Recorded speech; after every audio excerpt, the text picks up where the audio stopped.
أفادت مصادر هيسبريس من سيدي بن نور نواحي مدينة الجديدة بأن عناصر المركز القضائي للدرك الملكي عرضت اليوم الجمعة مشتبها فيه بارتكاب جريمة قتل في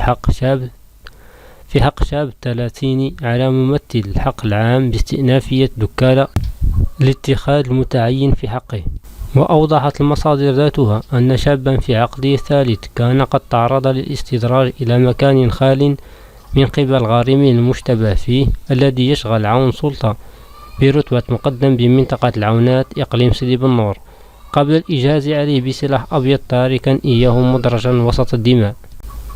ورجحت مصادر هيسبريس دافع الانتقام وراء ارتكاب هذه الجريمة بعدما انتابت المشتبه فيه شكوك حول ربط الهالك قيد حياته علاقة غير شرعية مع إحدى قريبات المقدم. وأردفت قولها بأن المشتبه فيه اختفى عن الأنظار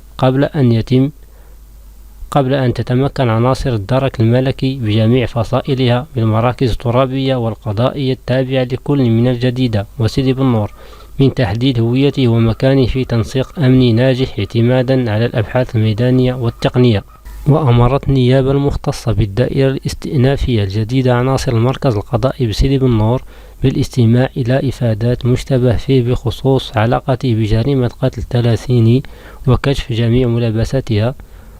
ووضعه تحت تدبير الحراسة النظرية قبل عرضه على سلطة الملائمة باستئناف الدكالة قصد اتخاذ القرار القانوني المناسب في حقه.